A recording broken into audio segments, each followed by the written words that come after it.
Roland Garros kicked off today, but the main focus was on the tribute ceremony for the King of Clay, Rafael Nadal. I'll talk about this and Rafa's post-ceremony reactions, of course discuss the actual tennis action, and give my thoughts on TNT's takeover of the year's second major. Hey, I'm Christian Bass Knight, and welcome to Christian's Court, where I cover tennis from all angles. If you have not yet already, make sure you subscribe and click that notification bell so you are notified whenever I post more Roland Garros updates. So yes, the long-awaited Rafa Nadal tribute did not disappoint. Nadal, if you don't know, retired last year during November's Davis Cup, and his final match at Roland Garros, the tournament itself, was his first round loss to Alexander Zverev, the eventual finalist in 2024.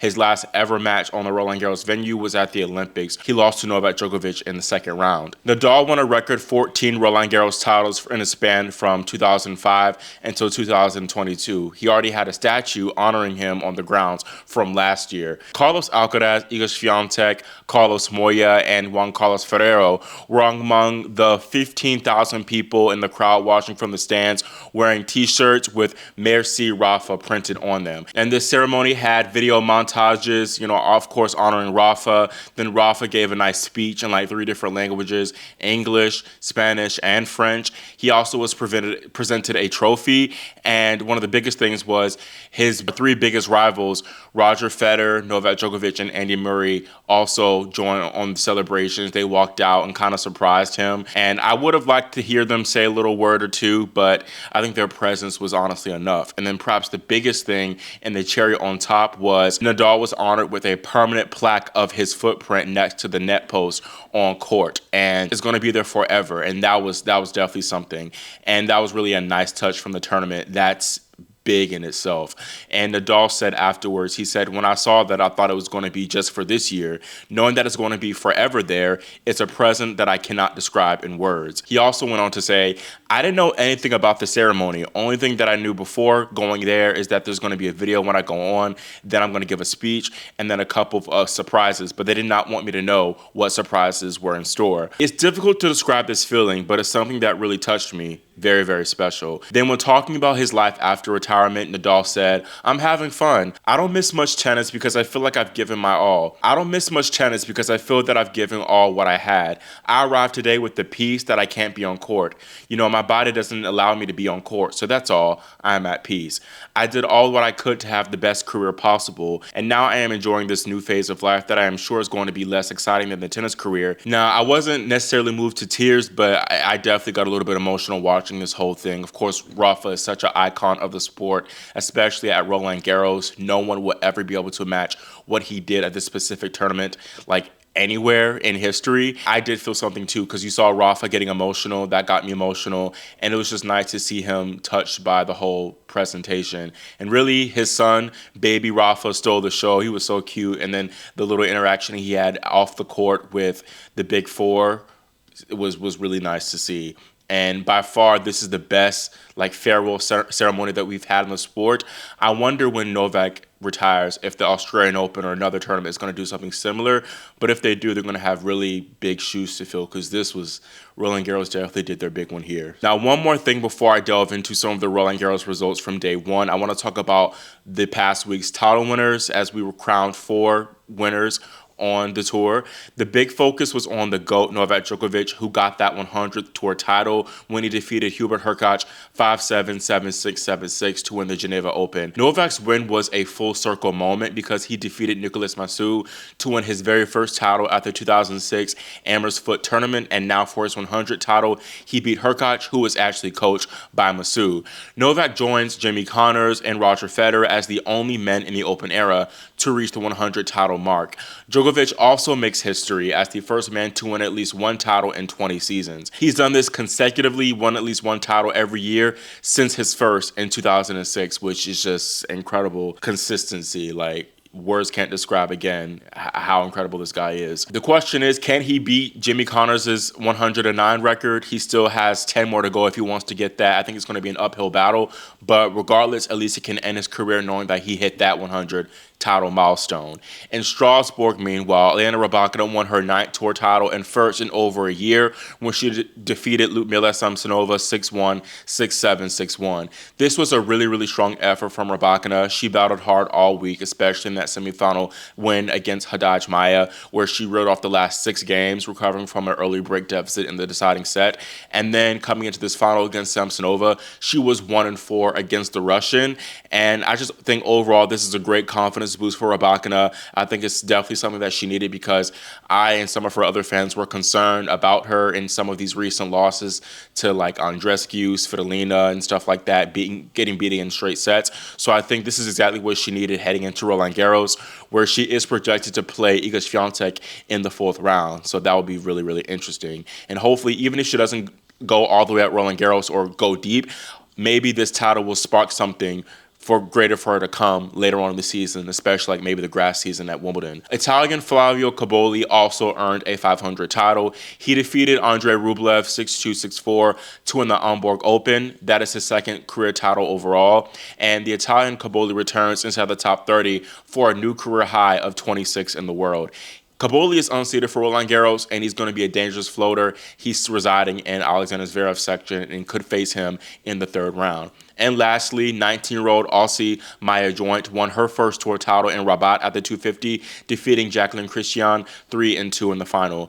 Joint, who didn't drop a set all tournament, rises 25 spots to a new career high of 53 in the world, and she also picked up the doubles title too. Now, finally talking about the Roland Garros action from day one, first talking about the women's results. Top seed and title favorite Aryna Sabalenka opened with an emphatic 1-love victory over Kamila Rakimova in exactly an hour. Qinwen Zheng, who was in Sabalenka's section, they could play in the quarterfinals. She played her first match on Philippe Chatrier since winning the Olympics gold last summer. She defeated the 2021 finalist Anastasia Pavlyuchenkova 6-4, 6-3.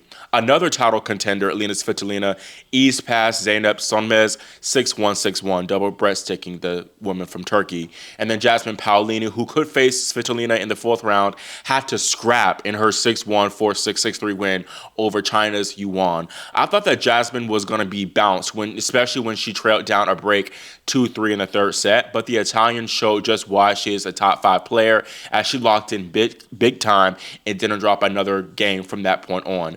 Juan played well, but Jasmine did look pretty vulnerable. However, this could be just what she needed for a deep run, getting that tough match behind her, and now maybe she'll free up a little bit more, knowing that she was a little bit close to getting bounced from the tournament. Diana Schneider, Donna Vekic, and Amanda Anisimova were also some seeds to advance through to round 2. Now, we did have some upsets. Not huge upsets, but Wilson women, who I know quite a few people had going deep, Marta Kostyuk and Peyton Stearns were eliminated. Peyton was whipped love in 3 by Eala, the young German, and Stearns was projected to play Qinwen Zheng in the 3rd round, and I know that a few people actually had her beating Qinwen, partly due to her strong run to the Rome semifinals last week. She did play very good tennis in her defense, but I think that possibly she was a little bit burnt out because she had to grind through a lot of tough matches. She beat Keys, Osaka, and Svitolina all 7-6 in the 3rd set. So perhaps there was a lot of fatigue for her, and maybe a week of rest wasn't enough for her to kind of get back together. Now, Marta Kostyuk, that was a big surprise to me. She looked really good on her clay run-up. She had some tough losses to Sabalenka in Madrid and Rome, and she was projected to play Iga in the 3rd round. I know a few people had her beating Swiatek in that round as well, and I thought that she'd have little problem with her opening round opponent, Sara Bejlek, the 19-year-old from Czechia. Bejlek came through qualifying, and she was 0-5 in slam main draws, but she got her maiden win today, beating Kostyuk 6-3, 6-1. And this was really interesting, a surprising, jarring match in result, because Kostyuk had a 3-2 break lead in the 1st set, but from that point on, she only won 1 game for the rest of the match. Kostyuk really had no business losing the match, especially in this fashion. It was just a really bad day at the office for her. I believe she finished with around 43 unforced errors, didn't have that many winners. Bejlek doesn't have that many weapons on her side, but she is very consistent, and she's pretty tricky, and she's able to incorporate good angles and varying the height and spins of shots. So definitely she took advantage of Kostyuk not being able to read her game well. Now, Victoria Mboko might be Wilson's only hope for Roland Garros. Yes, Alicia Parks is still remaining, but she faces Karolina Muchova in the opening round. But the 18-year-old Mboko, she qualified through the main draw without dropping a set, and she got her maiden main draw slam victory, defeating Lulu Soon 6-1, 7-6. The Canadian now plays Eva Lees, who defeated Stearns, and Victoria is definitely the truth. Vicky M, she took sets from Badosa and Goff in her first two WTA 1000s.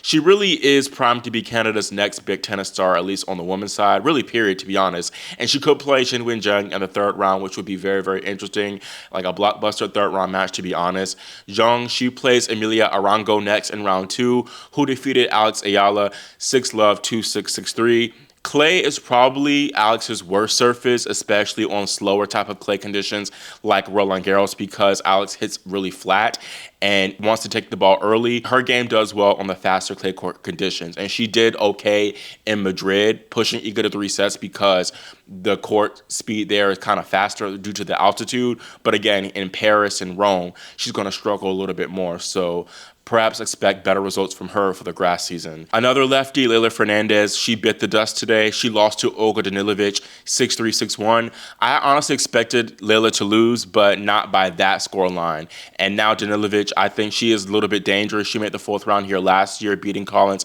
and Vekic en route.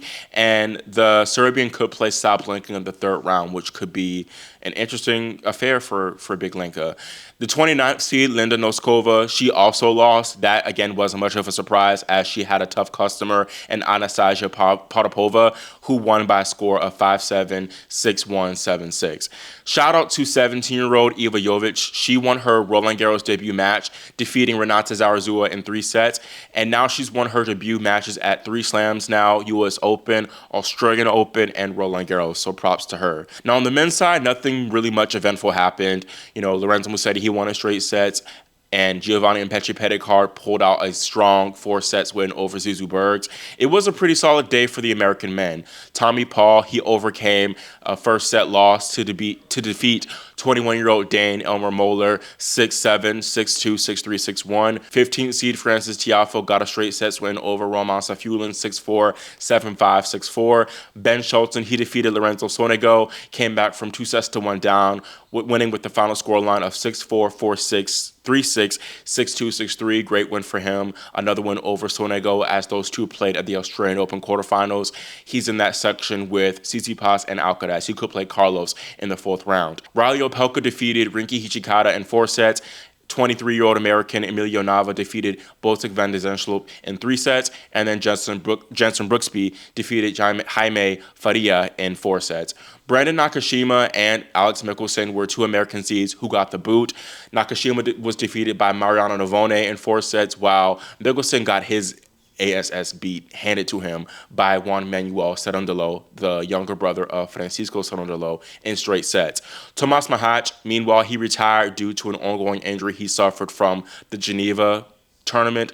He suffered that against Cam Norrie, so I'm not really surprised that he had to retire ultimately. And yeah, that's pretty much all I have as far as day 1 stuff. It really wasn't that eventful of an opening day, to be honest. Now, I do want to take a moment and talk about TNT's takeover of Roland Garros coverage, as this is their start of their 10-year deal. They took over coverage from Tennis Channel and NBC, and all the matches at Roland Garros will be streamed on HBO Max.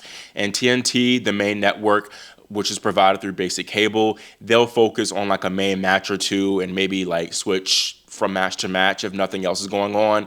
And then they also have like the rally, whatever. It's like court-to-court coverage. That's on True TV. I have mixed feelings about TNT coverage. I feel like I do need to give it the benefit of the doubt as this is their very first day, so it's not going to be perfect. I think they had a good lineup in announcers and commentators with Jim Courier, like Lindsay Davenport, the Hall of Famers. You also had Chris Eubanks, who's always good. And then you also have the likes of, Coco Vandeweghe, she's a little up and down, a little hit or miss. Also had Mark Petchey. I feel like despite like the big names, the coverage felt a little bit dull at some parts. Like, I don't know what it is. It's really hard to explain, but ESPN, you might complain about the commentary and stuff, but their stuff is always like popping. Like, it's always, I don't know, entertaining. Tennis Channel, it can be TNT, sometimes it felt a little bit dull. I don't know if it was like the lack of music at some parts or something. It just, I don't know. Like the vibes were given kind of dull at some parts. I think some of the people they have on their team is unnecessary, to be honest. They could have hired me for real, but there's always next year. But talking about the stuff I did like from the coverage, I enjoyed Sloane Stephens interviewing other people. I liked her interview specifically with Frances Tiafoe. They had great chemistry talking with one another. And also, I think the biggest thing is that it'll be TNT taking over gives tennis a broader reach that Tennis Channel would ever have, as it's streaming on HBO Max, which a lot of people already have.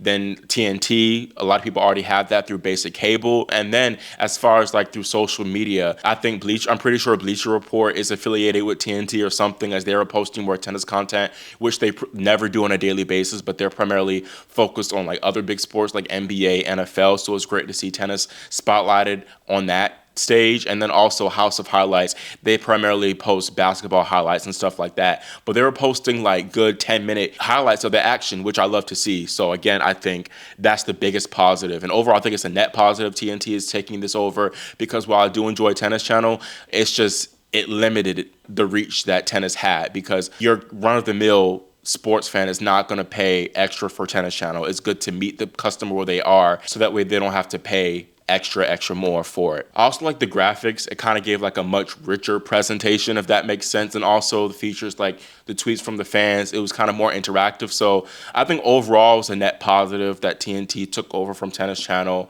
but I'm curious to hear what y'all think in the comments. Looking ahead to day 2 and that order of play, Iga Swiatek, the 3-time defending champion, opens play on Philippe Chatrier. She takes on Rebecca Shremkova, and following that is perhaps the biggest popcorn opening round match in both sides between Naomi Osaka and Paula Badosa. Then Richard Gasquet could be possibly playing his final ever match.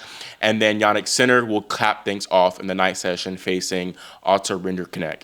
On Suzanne Lenglen, you have American Emma Navarro opening play, followed by defending champion Carlos Alcaraz. Kind of surprised he's put on Lenglen, but I guess. Then you got Caroline Garcia, who's playing her final Roland Garros, following after Alcaraz. And then capping off play on Lenglen is Arthur Fils taking on Nicolas Jarry. On court, Simone Mathieu, you have Casper Ruud, Taylor Fritz, and Madison Keys headlining play there. And then on the other courts, you have the likes of Elena Rybakina, Holger Rune, Barbora Krejcikova, 2021 champion, and then Stefanos Tsitsipas. That is all I have for this Day 1 Roland Garros recap update video. And let me know your thoughts on the Rafa tribute. Did you cry? Were you emotional watching it? And then were some of your draws busted due to the upsets of like Stearns and Kostyuk? Let me know. And again, give your thoughts. And again, I'm curious to hear your thoughts on the TNT HBO Max coverage if you live in the United States. And then also give your predictions for day 2. Make sure you subscribe and click the notification bell so you are notified whenever I post my day 2 recap video as well. Thank you all so much for watching and for your support, and I'll see you all next time here on Christian's Court.